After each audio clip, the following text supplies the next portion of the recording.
everyone. I know I promised that season 7 would start today, but as you know, we've had some last minute scheduling changes for a few interviews that were supposed to be recorded this week. So instead of me trying to wrangle up something I did not plan to be in season 7 initially, I just really wanted to kind of keep the order specific with those who I have personally invited onto the show to speak about certain topics we haven't covered on the show. So for now, we're going to go ahead back to 2021 with this gem of an episode.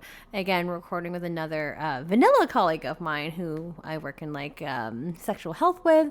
So please listen to this episode with Carlie McPhee. I still think it is super relevant even to this day. So please enjoy season 7. I'm not going to put a date on it.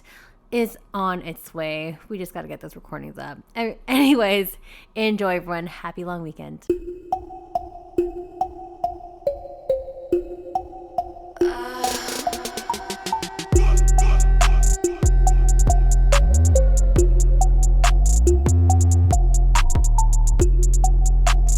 Hey everyone, welcome back to another episode of Strip by Sia, your podcast for strippers, sex workers, and all the fancy naked people in between, including myself. I am a fancy naked person. I am the host of the show. My name is Steph Sia, aka Kimchi on stage. I just wrapped up a wonderful week at Shaker's Show Lounge. Shout out to all the great people there that came in. It's like Thanksgiving today, and I'm super, super grateful and thankful for everyone that has been listening to the show, giving me great topics to report on and to bring cool guests on to help educate and also to destigmatize the sex industry. And that's basically what this show is about. So every week I bring on different guests. Whether or not they are in porn or in stripping or any type of sex work, or maybe they're in the background, maybe they're a producer, a director, or involved in some other capacity, or maybe they are an ally and they are working to educate the masses, just like the guests that I have brought on this week, and I am very excited. So I am super excited to bring Carlie McPhee onto the show today. She is a sexual health educator, working primarily with youth and with kids, and she is amazing. And it's just really, really cool because actually in my vanilla job, I work with a sexual health education company, and Carlie is my colleague, and it is very rare that my vanilla life and my sex work life intersect. So I am really excited to have these worlds collide, and also to bring on the fabulous and very knowledgeable and intellectual Carlie McPhee onto the show. Carlie, are you there? I am here. Hello, Steph. Thank you for having me. I'm so excited to be here. I'm so excited to have you, and I'm just so excited. And I told you this off the air, and I've told you this before, but I've been looking for a sexual health educator to bring onto the show, but I haven't found anyone that was appropriate or was a good fit until I met you a couple months ago, and I was like, I'm gonna have to bring her onto the show at some point. And that point is now, and that point is today. So welcome to the show. Hooray. Yeah. So excited. So excited. I feel like I may have butchered your intro. Would you like to tell the audience a little bit about yourself in terms of who you are and what it is that you do? Yeah, not at all. Not butchered at all. You're very much correct. I've worked in sexual health education for a number of years. I, for a number of years, was working in classrooms with youth and young adults. I've kind of been around the block in a lot of different settings and working with a lot of different communities. Mm-hmm. So everything from your nice white suburban stereotypical very fearful of porn communities, yes. All the way to really diverse settings and really marginalized or equity-seeking communities in corrections, addictions facilities, anything like that.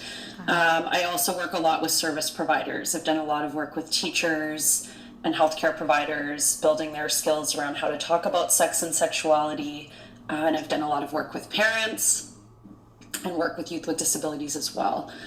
So I've been in the game for a while and kind of been here and there. I'm kind of living more in a research space right now, and then doing some freelance sexual health education, and of course working in sexual health education, developing key messaging, which is where we intersect. So it's been so lovely to get to know you, Steph. Yes. And I'm just really happy to have our conversation today. Me as well. I am like looking forward to just hearing your expertise, the wealth of knowledge that you have to bring to the table here today, because we are talking about porn, and we're going to be reviewing just briefly a documentary called Raised on Porn, which we'll get into later. But before we start getting into everything in terms of like kids in porn, youth in porn, effects that might have, like and the fear around it, did you want to tell the audience a little bit about how you got into sexual health education specifically? Yeah. So my background, I have a degree in pedagogy, a kinesiology degree in pedagogy. So a lot of my undergraduate education was focused around health education, crafting health education. I did a lot of teaching practicums. So from there, I got into a public health career by going to a pizza party, which was random. I went to a pizza party, got a practicum, wound up working in comprehensive school health. Wow. So doing health promotion work in partnership with schools. And I landed a job out of university doing that out in the prairies. Wow. And then from there, I was on a temporary contract and I was young and I needed a job, and a sexual health team was hiring someone to write them a social media strategy. So they were like, look, you have some health promotion experience, you're a millennial, you know what Facebook is, come on over. And the rest was history. That turned into a job with their sister team, a permanent position, and they made a sex educator out of me. Wow. And then I went on to do a graduate school program specializing in sexual health. And it just was totally my arena. I just loved it. I don't think I'll ever leave sexual health. I've then gone on to work in some post-secondary institutions, sexual health roles.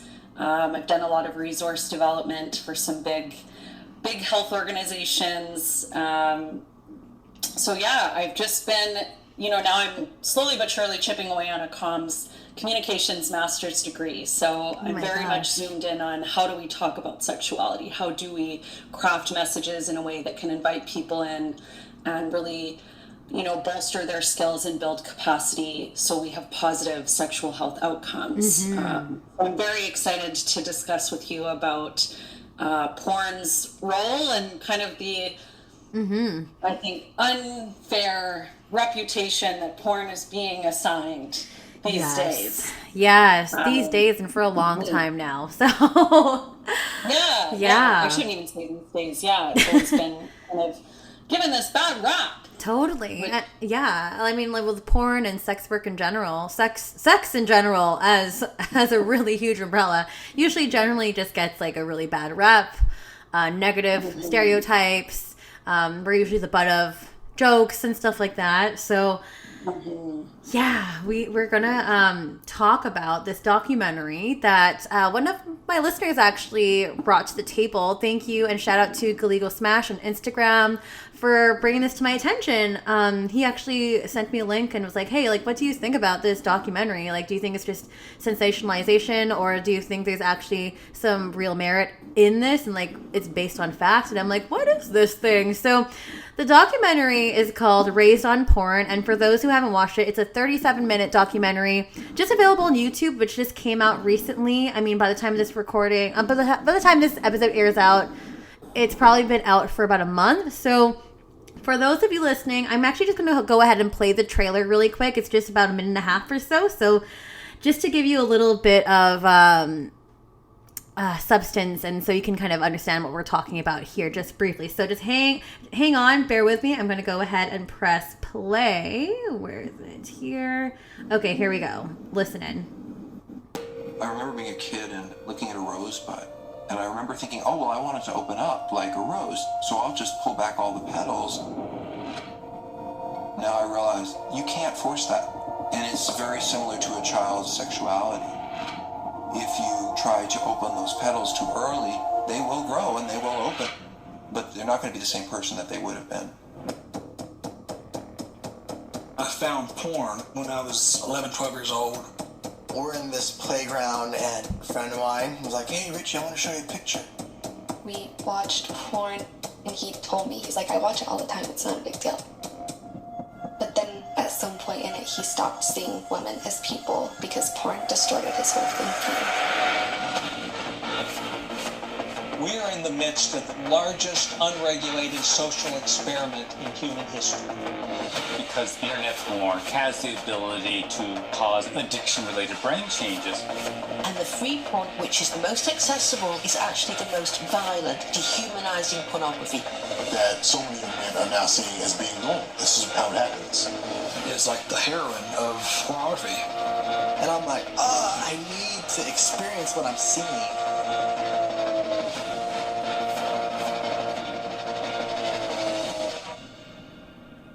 So he tells me, and it just like felt like I got punched in the heart.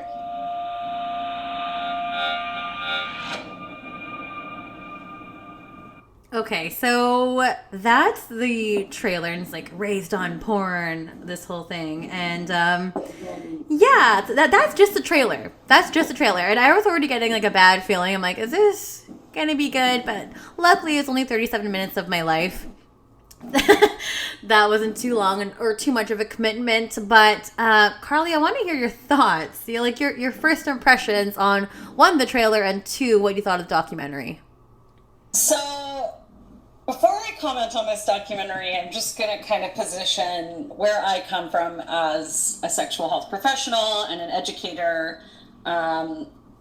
I work from a comprehensive sexual health education framework, which, if you Google that, is kind of the globally accepted best practice of how to do sexual health education. Right. And it's very much rooted in the basis that sexuality as a form of identity, in a social relationship sense, in a physical pleasure experience and reproductive sense, is intrinsically part of being a human being. It's supposed to be there. It's part of the human experience. And there's nothing intrinsically bad about human sexuality or experiencing sexuality.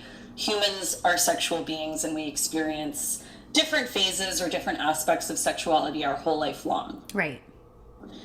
So when we hear things about, this flower metaphor, for example, that the rose is damaged. Yes. That someone is damaged forever if they're exposed to sexual material or, visually, sexually stimulating content, that it will damage them.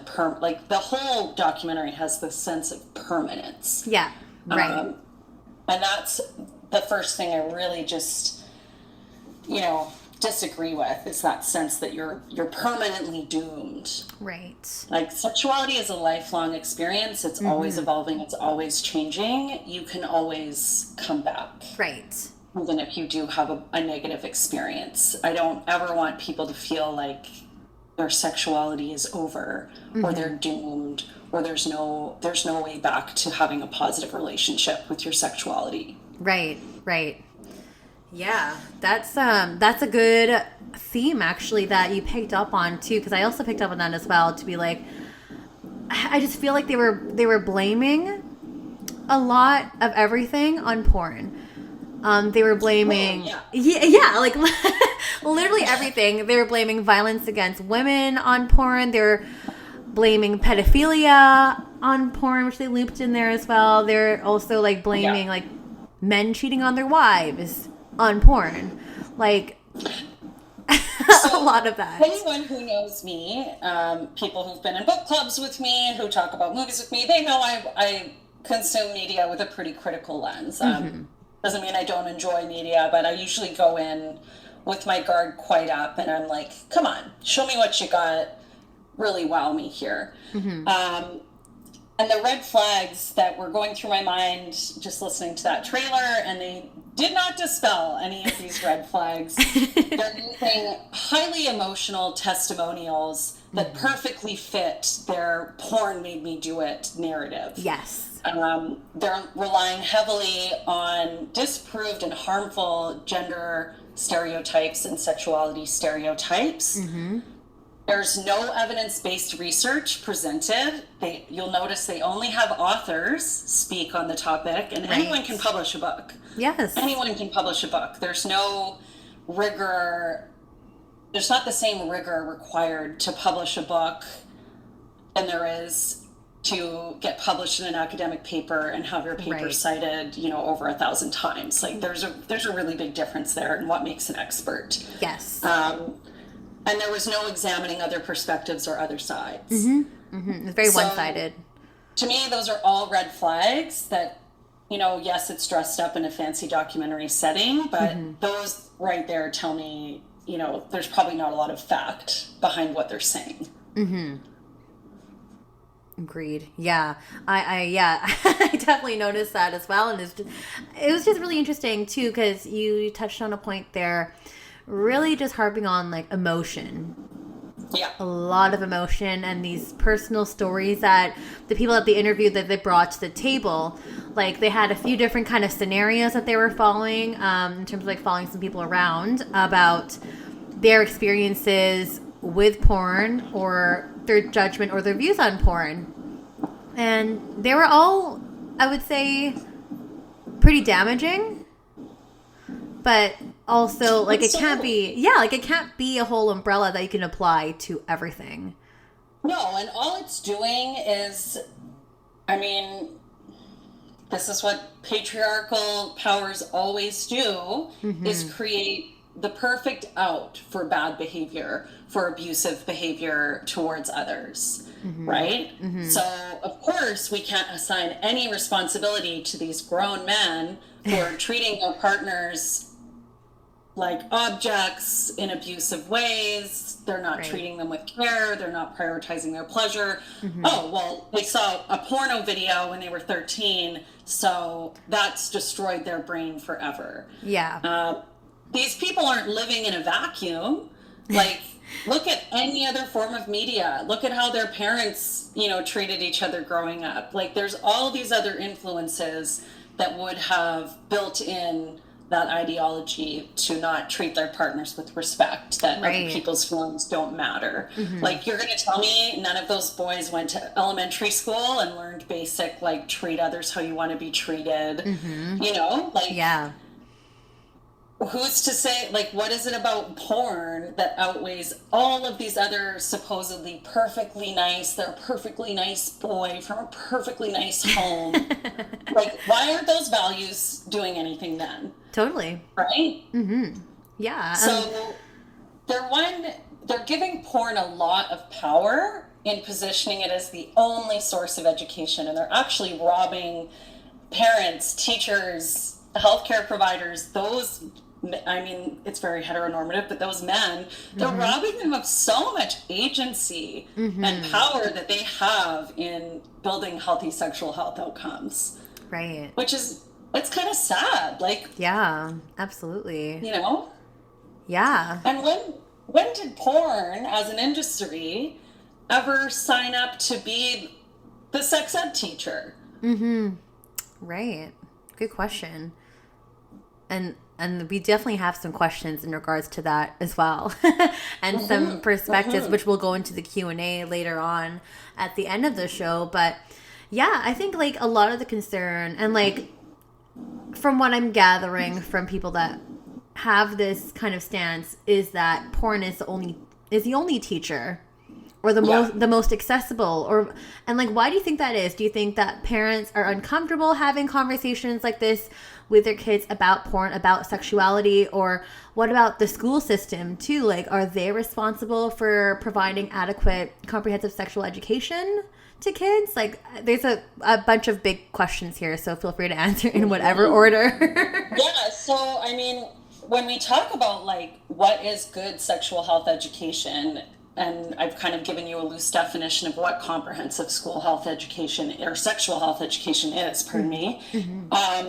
It's now been deemed a human right by the UN that everyone is entitled to receive good, informative, comprehensive sexual health education. Yes. People have a right to understand their bodies, understand how relationships work, so they can have more positive experiences, which, you know, are related to so many other health outcomes, whether that's mental health, social health, physical health. You know, people have a right to that. We also know, when you look to the literature, that abstinence-only education, which basically frames sex as, you know, something that's only to be done under often very religious, you know, frameworks of within marriage, or, you know, within a long-term one single partner. And there's a lot of morality politics assigned to like when sex is okay and when it's absolutely, you know, absurd. And we have this really narrow definition of like what is an okay and acceptable way for someone to be sexual and express their sexuality, which leaves a lot of experience out. So, you know, and that's fine. Everybody can have their own beliefs and values, and, you know, so much of having good sex is having sex in circumstances that feel right and good and awesome for you. Yeah. What we're losing is so many people can have sex in circumstances and feel great about it outside of this one view of, you know, what currently considered moral. Right.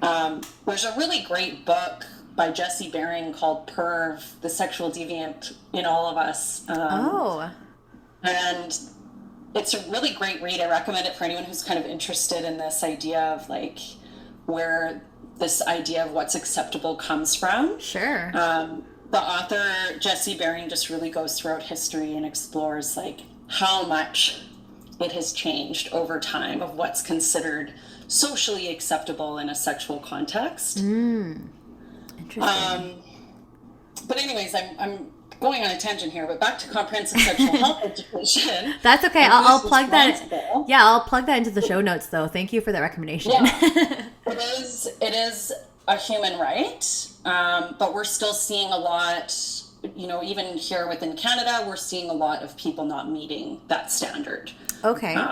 So the reality is most kids aren't receiving comprehensive sexual health education. Okay. And then there's this fear of, oh my goodness, if my kid sees porn, you know, the fear is real because for a lot of people, there is nothing else there to fill in the gaps or to clarify like what porn actually is. Right. Do you know what I mean? Yeah, absolutely. Yeah, because like, well, a lot of, I mean, I've spoken to people as well, just on their own comments about like I was just curious, like, what was your experience in terms of like sexual health education growing up? Like, I posted this question on Twitter and I posted this question on Instagram, and a lot of people said they didn't really have one growing up, or it was just like a lack thereof. Like, personally speaking of myself, like I went to a Roman Catholic private school, and we were separated, the boys and the girls, and we watched a video, and that was pretty much my sexual education as a kid when I was like 11, and nothing much more than that. So I feel like there are gaps there. You know, when we were growing up, and then Action Canada, who is a major advocacy organization in Canada for sexual health rights, and they do a lot of work around sexual health education. They just released a report just this year of kind of what is the status currently. And they said the only thing consistent about sexuality education in Canada is the inconsistency. Really? That no one's kind of in a large way, no geographic area is in a large way meeting that expectation and that best practice of sexuality education. Oh, wow. So we haven't moved forward as much as we would hope. Yeah. From when you and I were kids. Yeah. Oh my gosh, that's so disappointing to hear. Oh my gosh. It is disappointing. Yeah.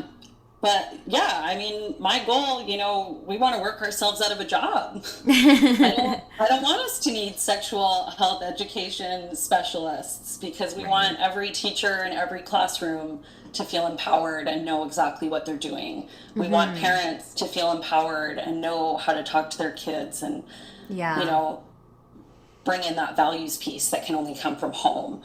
Right.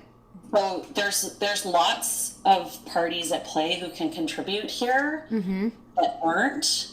And I think that's what makes porn so scary. Right. Okay. So, go ahead. Oh, sorry. No, go ahead. I was just going to say, so like, if I'm really going to give the most generous assumption to whoever made this documentary and put out this really fear-mongering, terrifying message. Yes. It's all we can do is use it as a springboard for, you know, at the end of the day, their message is still sexual assault is bad. Yes. Surprising your partner with something scary is bad. Right. Hurting other people is not okay. Like, that is the message that they did get right. Mm-hmm, so we can use that as, you know, can we take the heat off of porn, which is an entertainment tool and a way for people to access their fantasy, and we can get more into that. Yeah. But it's not your sex ed teacher. Right. Yeah. Oh my gosh. I have so many thoughts on all of this. So like another takeaway, an impression that I got from the documentary watching that was, I feel like they were using porn as like a gateway to many things.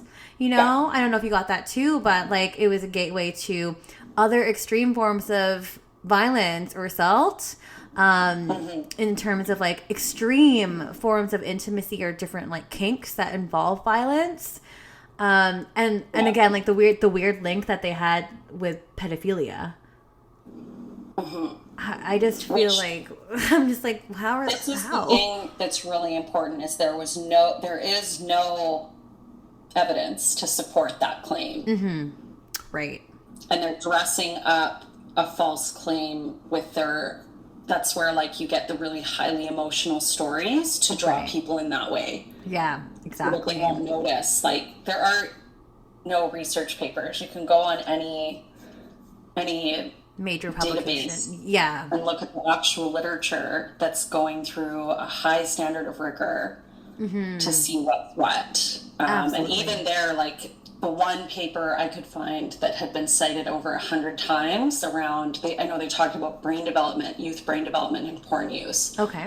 The one paper I could find that had been cited over 100 times, even they were like, well, it's chicken and egg. Like, are these things we're seeing because our sample, like, there's no evidence to show that this will turn you into a deviant that's going to harm other people because you saw porn when you're 13. Yeah. You didn't have the tools to, like, understand what you saw in a real life context. Totally. Yeah. It was very much like the stance that I got from the documentary was that porn causes X. Mm-hmm. And that's not the case. There's no evidence that that's true. No, absolutely not. Like, I just felt like the documentary was really creating like moral panic. Yeah. Right? Yeah. Totally. Which is disappointing. But going back to what you said in terms of like this type of education and proper education needs to start at the home. And also, you also mentioned like, because there's so many inconsistencies with teaching kids proper, good quality education in schools. Like, and I remember like in one of our meetings, we were mentioning like you were commenting like, oh yeah, some of the teachers like, I don't want to teach this. Like, I don't feel comfortable teaching this. Like, do you want to comment a little bit about that as well? Yeah. So, I mean, the reason we're at where we are with, and this is just my own opinion and maybe I shouldn't make such a sweeping statement that this is the reason. One reason that, there's challenges with sexuality education is our societal norms. And we have a lot of really deep-rooted beliefs and value systems built around sexuality and sexual health and sex and nudity, even just being naked. Right.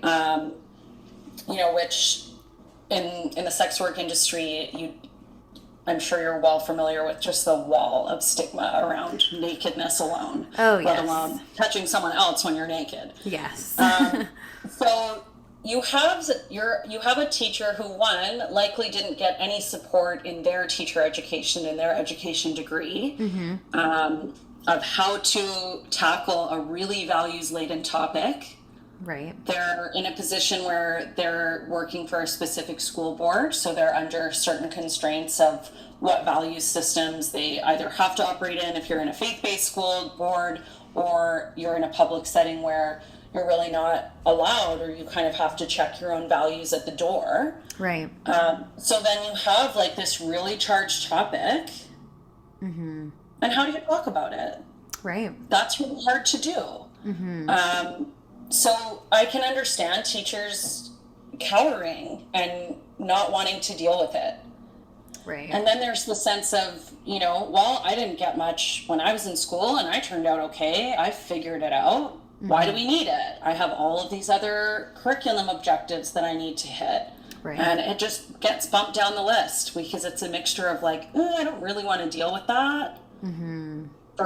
Plus, I have all of these other things on my plate and I turned out okay. What's the point? Right. Yeah. So there's lots of different pressures and parameters that teachers have to kind of fit in or conform to, which makes their job not easy. It takes skill to navigate. Like, you have a room of 30 kids who are all coming in with different beliefs and values, different sexual identities, experiences, points of view, and you're supposed to like moderate that according to where your values sit, where your school board's values sit, having to calm them down and get them through the rest of their day. Like, it's a lot if you haven't been trained how to manage that and, find your ways to navigate through that. Totally. But what we know, and there's actual research evidence to support this, what we know is when kids do receive comprehensive sexual health education, we see STIs go down, we see unintended pregnancies go down, we see later sexual debut or first time having sex. When they have all the information, we see all of those negative outcomes that we're afraid of, that parents are afraid of, that this documentary is capitalizing on. We see those numbers go down because they know what to do. They have all the tools in their toolbox. Right. And the porn piece that comes in is when teachers are probably like, I can't talk about porn in my classroom. Right. How can I do? I used to work in an office where we worked in sexual health, and we would get notices from IT all the time that are like, why are you trying to watch porn at work? And we're like, it's work related. I'm answering a grade 7 student's question box question. Like Google search history is weird, but this is the work. Yeah. So there's all these built-in layers of like, with porn especially, like, you can't talk about porn, you can't bring up porn, you can't address porn. Right. But you need to. Absolutely. Kids have access to the internet. It's intrinsically part of their world now. So we need the sexual health education piece and the media literacy piece have to come together. Right. Which is kind of a sophisticated thing to teach or to bring in for you. But it's essential. And that's the problem, not porn existing. Because there's lots of people who use porn and are perfectly normal and fine and happy, healthy relationships, and porn's fun. Totally. It's something great for them to use. It's not the problem. It's a smokescreen in front of how do we deal with this mess of media literacy, comprehensive sexual health education, and I don't know where to start that's going on behind it. Totally. So, like, where do you think, like, how can we bridge the gap between that? And, like, who's responsible for that, would you say? So, that's an interesting question. And personally, I'm of the mind that, it takes a village. I think, there's pieces that teachers can realistically do with the right support, the right training, the right resources. You have to set teachers up for success to implement that comprehensive sexual health education. Right. Teachers are some of the busiest people. They get like 5 minutes to eat their lunch. They're supervising detention at lunchtime. They got bus duty. Like, you got to make things really easy for teachers. You really have to set them up for success. Parents and families can really bring in that values piece of what are your values at home? How does that relay into your sexual decision making and your relationships and how you treat other people? Right. Like, that is something that can come from home. you know, then there's holding like the media accountable. Right. You know, everything from, and I'm not an expert in any of these things, but like movie ratings, what's appropriate? Mm-hmm. When are we going to start challenging these like really harmful stereotypes being so steeped into every type of media? Yeah. Like, yeah. I'm a nerd and I still watch Riverdale because I want to know what teens are watching. It's a terrible show. Yes. But like, you know, it's 2021 and they have the characters like, you know, they're just using all of these women as objects. Mm-hmm. And it's annoying to watch because it's just like, these kids need time. The teen years, they need time to understand how things work and that porn looks different than how sex feels. Yes. And how relationships feel. Great point. And there's time to build that understanding. Mm-hmm. So I know one of our questions today, can I jump to this question? Yeah. Do you want to go right into questions? Because we can also do that too. Or do you want to like... Yeah. Sure, yeah. I mean, there's a whole bunch of questions, but let's do it. This was the question, like, should there be approved websites for under 18 girls? Do you want to read that question? Yeah, it's the first one, so let's do it. Okay, great. Oh yeah, maybe I should just read out the question. Yeah. Let's hear it. I know you have the full question. Yes, I have the full questions here. Sorry, everyone listening. We actually pre-screened some questions earlier just to make sure they're all appropriate. But the question here comes from a listener. They're asking, should there be porn-approved websites for 18 years old and under? And they mentioned that they're going to find it anyways. And Carlie, what's your thought on that?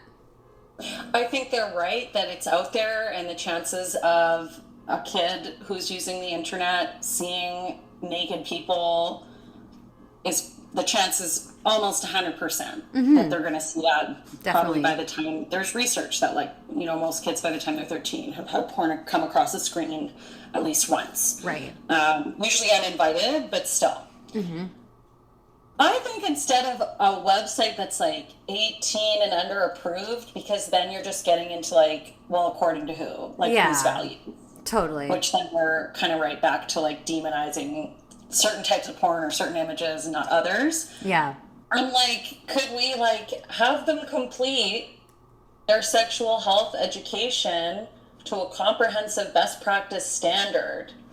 But in real life, that's probably not possible. To like have them complete a quiz or something before they're like going into a porn website. Right.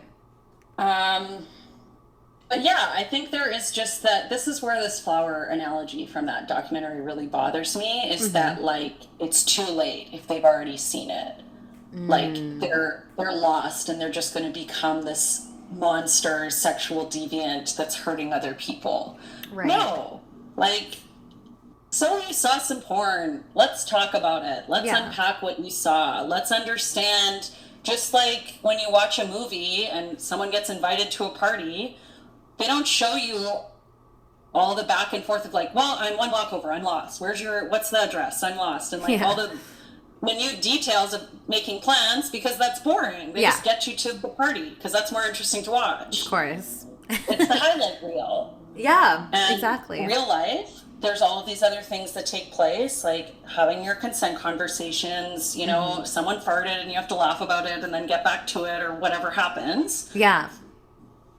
Porn just takes that out, and that's the fun of porn, right? And you just need to understand that, and then you're fine. You're not damaged forever, and it's just understanding to not completely base your expectations on a piece of media. Absolutely. Yeah, and I feel like that's where like a lot of concern might come from, because we all know, I mean, listeners of the show will know that, you know, porn, as with a lot of sex work, like we're playing a role, and a lot of times it's a fantasy, and like when you watch a porn, it's like 2 minutes, maybe 2 minutes max. You're watching into it, and then they're already fucking. You know, like it doesn't work that way. Like there's foreplay, there's like lots of things that have to go on before. You know, like it's not just like boom, we're ready to go, and she's wet already. Like it just doesn't work that way. But I mean, there's a lack of understanding there when it comes to kids and to youth, and that they think that is what reality is. Yeah. Right? So, which, you know, very much is like, I wish people would just leave porn alone to be that, to be what it is, which is fantasy and fun and, you know, just giving everybody a break mentally to take the hiccups out of it and just enjoy the highlight reel, right? Yeah, exactly. Like, we don't have to put porn in the sex ed bucket. Right. Yeah. Do you find, and this is a question just randomly for you, do you find that porn is usually discussed and like intermingled in sex education?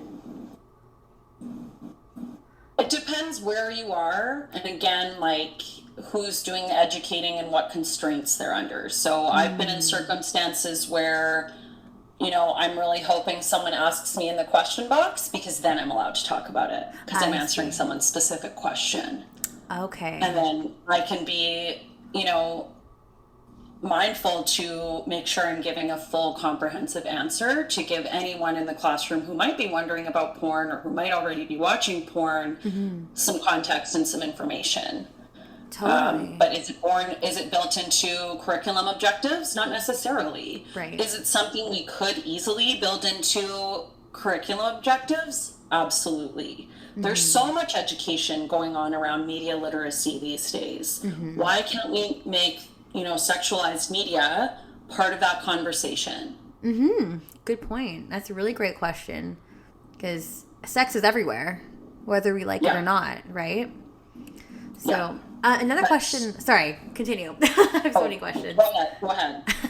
Let's keep talking. Yeah, I mean, like, along with this question too, when you say, like, let's talk about it, and like, if you do get a question from some, like, a young adult or a child or something asking about porn, like, how would you approach that conversation? Like, just really brief spark notes. I know you can't get into all of it today. I mean, questions around sexuality, you're usually getting, like, you can kind of file them into different folders. Okay. You have your permission-seeking questions, where someone might say, you know, is it okay if someone watches porn every night before they go to bed?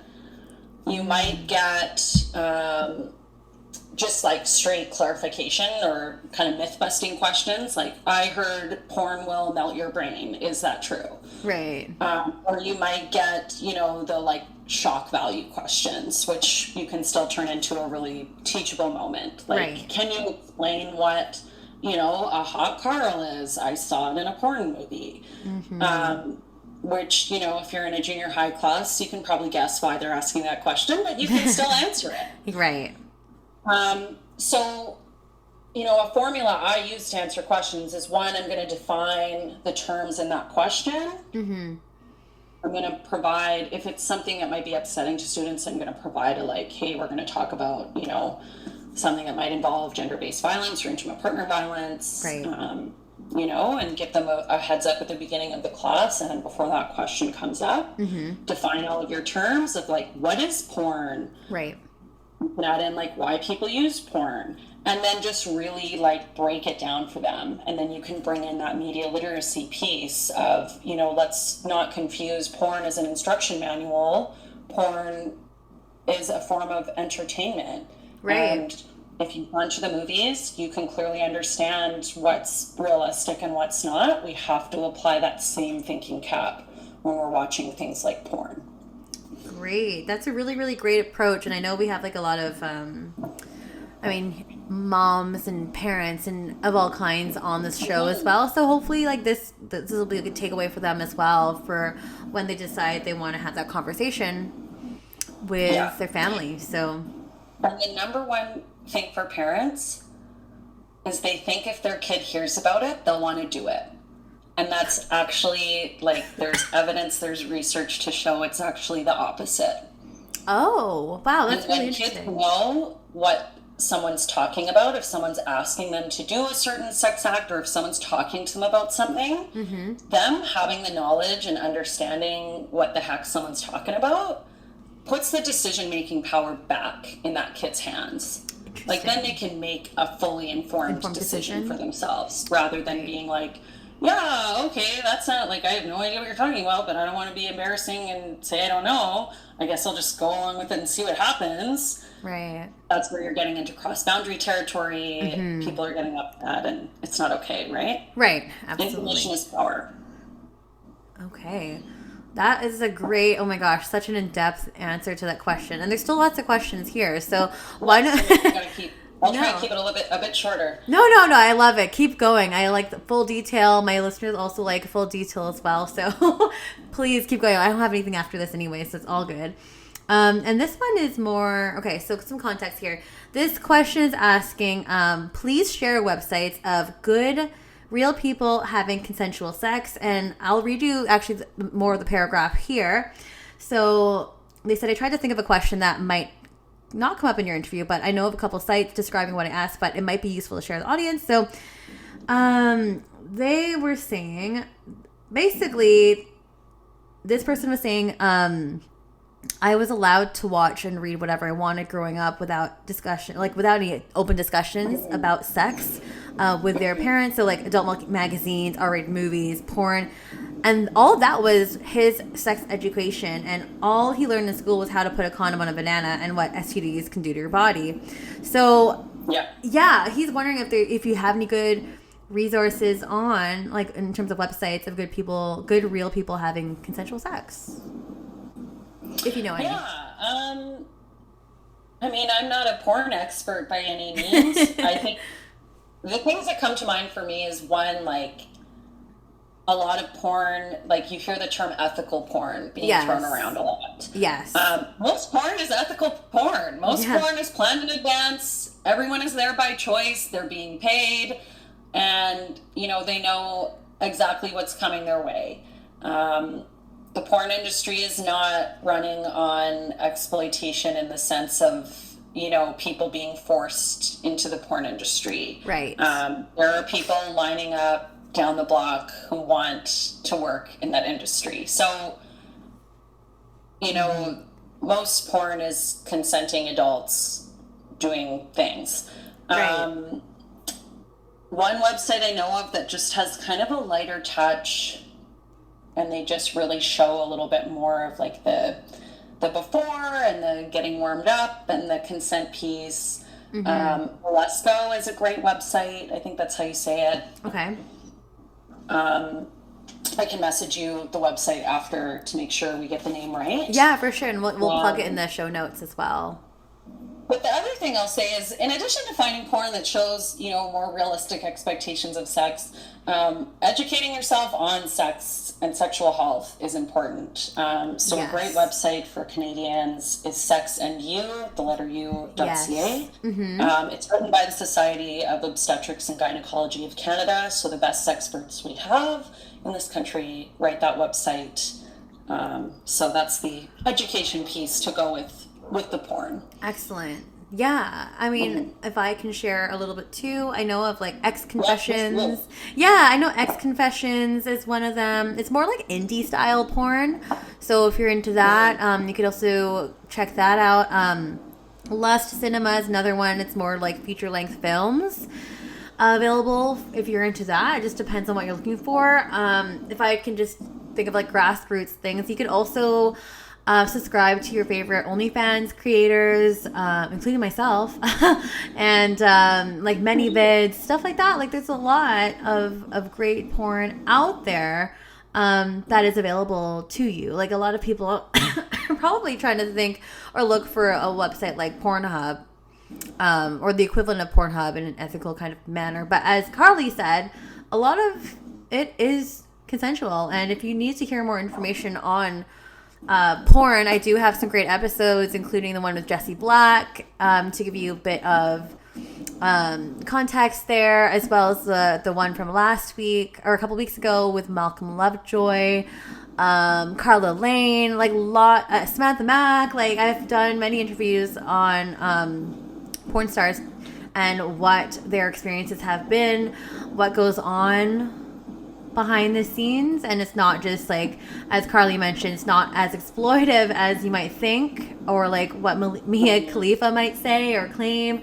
A lot of it is like two consensual adults having a great time on film. So FYI, and I'll plug some of those links in the show notes if you haven't checked it out already. So that's that. I guess we'll continue on the questions because there's just so many. Why? Yeah. The next question is, why don't parents have parental controls on all of their kids' devices? It's a great question, and I know there's like kind of different camps or opinions on parental blocks, right. Which is a whole conversation that we probably won't go into. Yes. But I mean, I imagine there's a variety of reasons. One, oh my gosh, there's just so many apps now. Yes.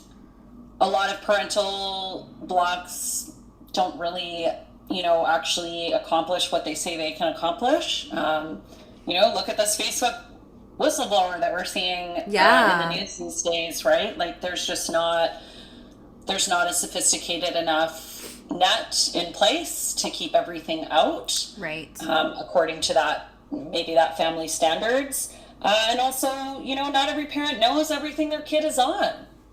Mm-hmm. There's new apps all the time, yes. And who knows? Parents don't necessarily know everywhere their kids are spending time online. Mm-hmm. And things sneak through. Yeah. And that's the thing, as you mentioned, there's so much innovation nowadays, and there's too many things coming out, and you just don't know what websites or what apps your kid might be on. So it's really, really, really hard to try and regulate all of that. Yeah. So, especially if if a parent's been on, 2 or 3 apps and finds that they're not very helpful anyway, or it's a lot of work to keep them updated if you're always having to update keywords and so on and so forth. Right. They might just, it's overwhelming. Yeah, it's really, really difficult to gatekeep a lot of the time, so keep that in mind. So we don't have a full answer for that, but those are just some, like a peek into why. So thank you, listener. Yeah. What is the age for appropriate talks, and what are the signs kids have toxic sexual information? Yeah, so, I mean, I think it's never too early to start talking about sexuality and sexual health, and, little kids, like, they want to know what sex is, and it's usually the, like, where did I come from conversation. But if you think about it, like, healthy sexual relationships come out of healthy friendships and just healthy connections with other people. It's all the same ingredients in a recipe to make a healthy sexual connection with someone as it is to have a good friendship, to connect with other people in a positive way. So you can be building a lot of the groundwork before you get to maybe the porn conversation. Beforehand, and it's to your benefit to start talking about, what is sex, what are body parts, what are the proper names for body parts, right? What are healthy relationships. You can do all of those building blocks from, as soon as they can talk, walk, understand things. And then when they do get to, junior high or 12, 13 years old, even 10, 11, they're primed for that conversation because they know they can talk to you about it. It'll feel more normalized because you've been talking about these kinds of things their whole life. And then you can kind of bring it up and address, like, kind of when they're starting to go on the internet, I think is a great time to address it. It's part of that media literacy and, what kinds of things are on the internet and what to do. And you might see things that you don't understand or that feel weird. And here's what you can do about it. Here's who you can talk to. And then you can be that kind of constant, like, let's pull this back into focus and reframe what it is you're seeing. Right. Signs of toxic information. I would say, like, toxic information is no information. Or it isn't toxic. It's just out of context for kids. Yeah. So signs that maybe they're getting information that they can't pull into context or they're misunderstanding. would be, you know, I think you just see it come up in their relationships. Yeah. Unfortunately, you know, again, because of sexual health stigma and sexuality, and I mean, privacy is not a negative thing, but because of the privacy around sex for many people, it can be hard to spot. Definitely. So, you know, it might be someone who's getting into a relationship with that person that will see it first before other people. Yeah, and you won't really see it unless you're in that relationship most of the time. Yeah. You know? So, good information here. Does sexual health testing, condom use, how to use birth control, long-term outcomes of youth pregnancy, does that belong in the school system, or is that more so at home, and why or why not? So that's a great question, and I feel like we touched on it a bit earlier as well. We did, yeah. It's very, I mean, that is the question, right? In North America, I'm speaking in a North American context here because that's where I work and where I live. That's where we're really stuck. And if you look at the states, it's very interesting seeing that some states are very much swinging towards comprehensive sexual health education and saying, like, this absolutely belongs in schools. Schools really working to engage parents. And then you have, like, this abstinence only, like, we're going to teach this just from a, like, you don't need to know about that. It's not important for you. Just don't do it. Yeah. Which then would be coming from school and home. I think having school and home together, working together to fill in the different pieces of the puzzle, or everybody doing the whole thing, that's great. Yeah. You know, I think the more places we can get positive, comprehensive sexual health information. I used to teach a brownies group, and I would go in and do their puberty badge with them. Like, that's a community group where they were kind of working some sexual health education in. Wow. So it was really cool. And, like, you know, that's a bunch of kiddos that maybe their teacher at school wasn't doing that for them, but there was another access point where we could get them some great info. That's great. So yeah, I'm very much the school of it takes a village, and the more places that they're seeing consistent information, they're more likely to absorb it, they're more likely to believe it, and incorporate it into real behaviors. Yeah, no, I agree. I think it definitely requires many adults and also their peers to help, you know, facilitate this type of education in a really meaningful way. So, but yeah, like I think, as you mentioned, like we have a long way to go. So, yeah, unfortunately. The one other thing I'll say on this, when you look at the literature, studies that have asked youth themselves, where do you want to learn about sexual health? Parents were number 1 and school was number 2. Wow. Really? Wow. So, like, that's parents' invitation in. Like, your kids want those conversations. They want to find a way to learn from you. So, and there's lots of resources out there to help kind of create that environment at home. Totally. Wow. That's really surprising to hear for me, but also really heartwarming. And It's nice, isn't it? Totally. Wow. Very cool. Yeah. Okay, just a couple more questions. What role does the government play in controls of online content? Great question. I don't know if I am like the person to answer that question. Things I can speak to is the roles government. I can't really speak to their control of online content. I would say currently you can see government bodies actively contributing to stigma.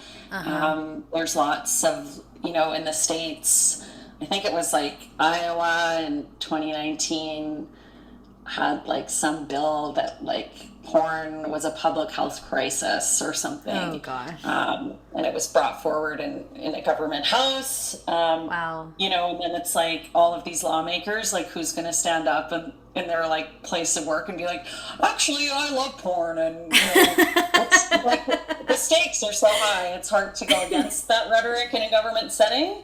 Totally. So I think it's a high stakes role that government has to play.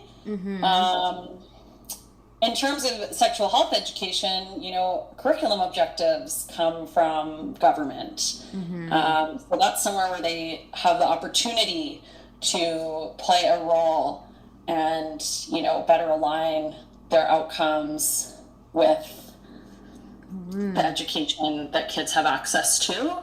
Right. And even things like, there's opt-in, which means you send a letter home to the kids and your parents have to actively opt you into being allowed to attend that session versus opt out.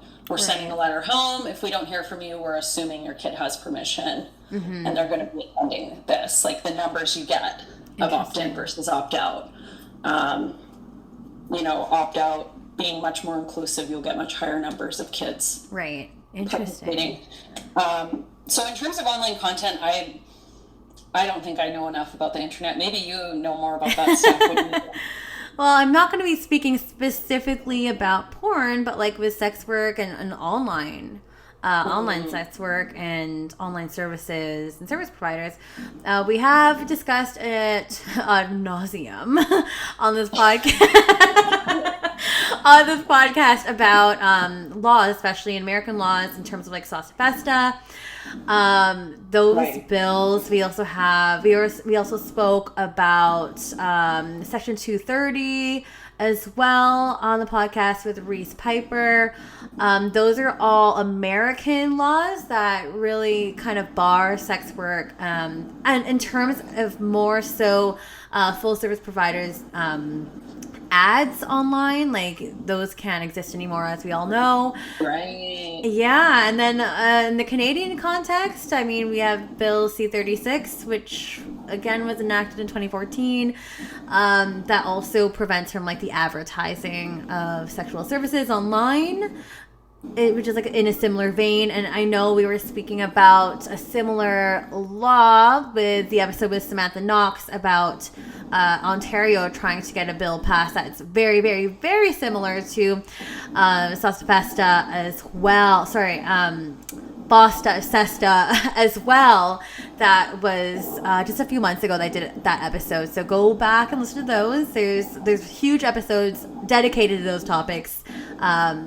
Both in season 3 and season 2. So interesting. Yeah. I'm curious, like we're seeing in the States, like the government kind of beefing with big social media too right now.